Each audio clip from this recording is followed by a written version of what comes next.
About a year and a half ago, I laid my eyes upon an indie game jam for horror games. And I thought, you know what? It's time. So I decided to start making my very first game. I had about 3 months to do it, and I was so confident that I could do it on time.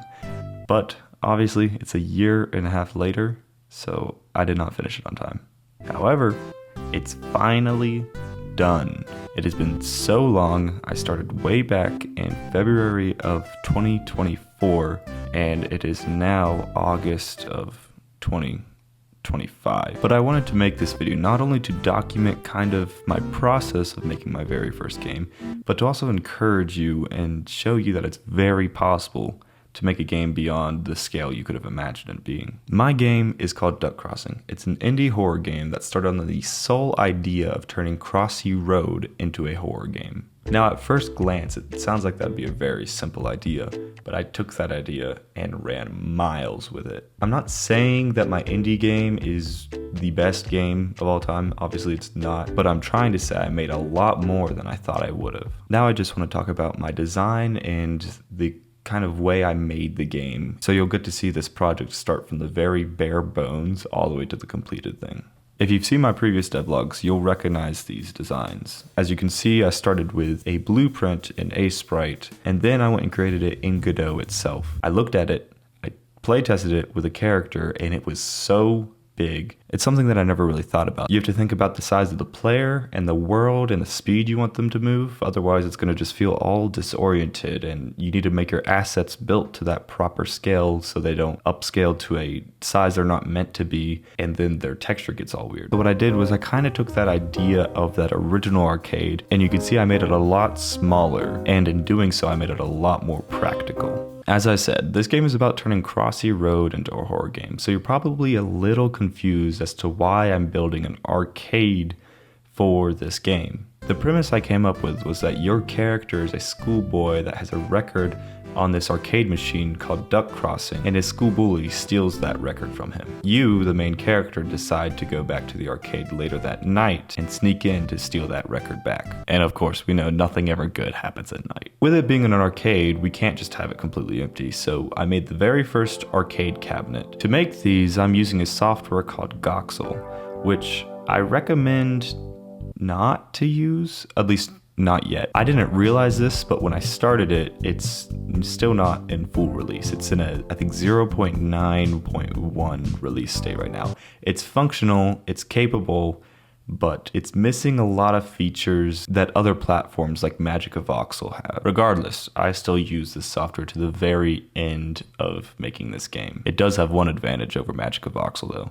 It's open source. I would say I was making pretty decent progress for the first 2 weeks of making this game. Then all of a sudden, all of the progress has stopped. And I'm sure if you're a game developer or an aspiring game developer, you know exactly what happened. You start making this game with pure motivation in your mind, and you're very excited about it, and then you hit that 2-week or 3-week length and you completely stop. This is what happens when you completely rely on motivation. It was about March when this happened, and I tried to keep doing it over summer, which I did a little bit of things, but I really did not continue making this game until about September later that year, and it was actually going phenomenal. I managed to make my very first system where I picked up a coin and was able to insert it into an arcade. As a new time developer, this was one of the coolest things that I've ever seen.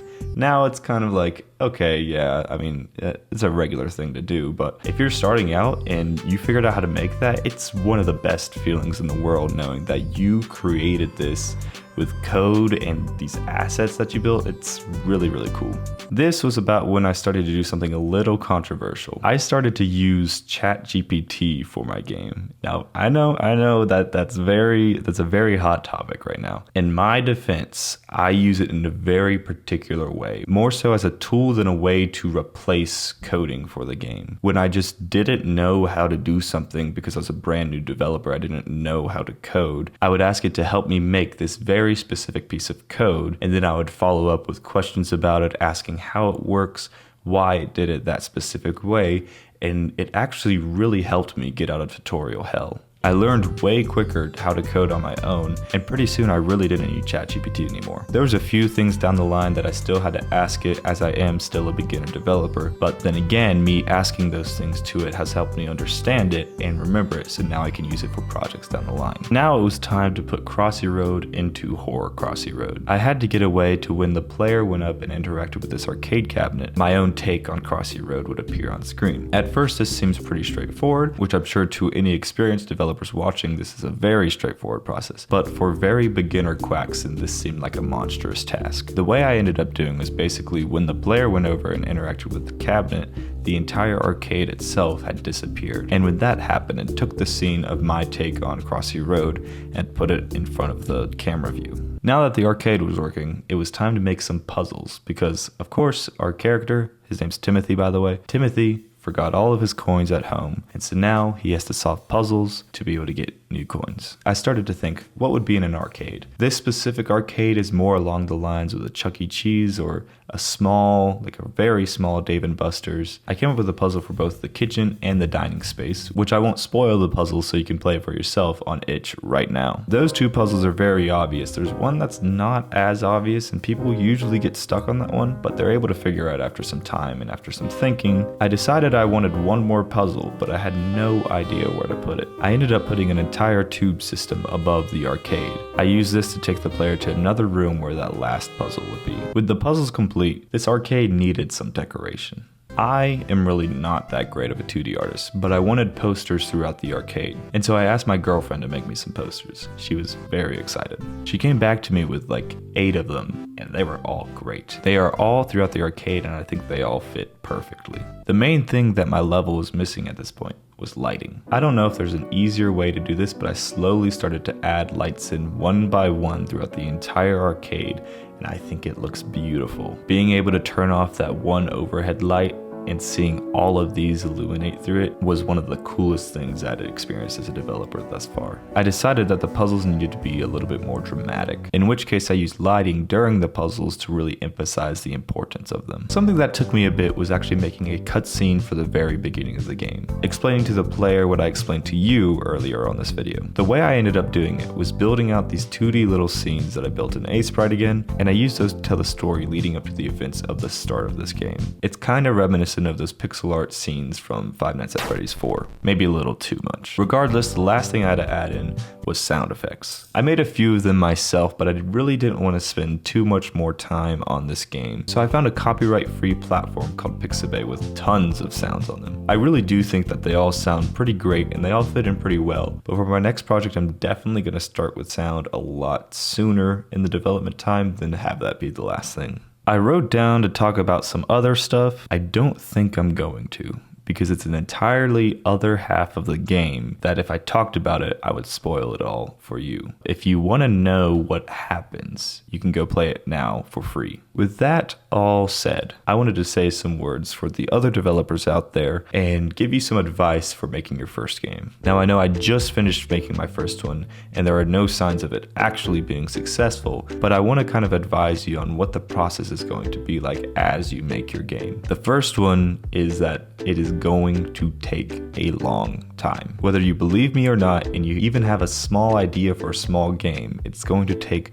much longer than you think. I thought I could get this game done in 3 months. It took me 1.5 years instead. Trust me though, that's okay. Take your time with it. If you truly take your time and truly dedicate yourself to those small details, your future self will thank you. And if you're an aspiring developer and you haven't started yet, all I can say to you right now is just start. I know there's so much to learn and I still have so much to learn, but the best way to learn is if you just start doing it. And I know you'll want to try and avoid these as much as possible, but there will be times when your game just stops all progress. It happened to me about 3 times. That summer was the biggest one of them all, but there was about 2 other times where I'd kind of just stopped progress for about 2.5-3 weeks. These are especially the times where you have to persevere and just do the parts that you really don't want to do. For the very last piece of advice, it's something that I wish I had done while making the game. Try to redo something that you just made. I know it sounds crazy and it sounds very tedious, but if you take the time to really understand how it works and how to optimize it even better, then from my understanding, you'll excel beyond any other developer at that state. Which brings me to my final few points for this video. I am going to try and do that last piece of advice for my next game. In which case I am announcing, yes, I am doing another game. I don't want to give away anything right now, but trust me, it is on the way and development is starting tomorrow after the release date of this video. And speaking of this video, I know apart from the teaser trailer and the launch trailer, there hasn't been a video from this channel since September last year, December, I don't remember. But that is going to change. I have decided to completely stop doing devlogs, except for maybe some at the end of the game, kind of like this one. And instead, I'm going to make videos about topics that other developers would like to hear about. In the time being, definitely go check out Duck Crossing. Even though it's not the best game in the world, and I can't promise you you will have a fun time, I would really love it if you gave it a shot. It's free, it's like 1/4 of a gigabyte, and it only takes about 30 to 60 minutes to complete, which that really makes me question the use of my time. I spent 1.5 years for 30 to 60 minutes. It's unbelievable. And I really don't think this will happen, but I think I'm gonna say it anyways.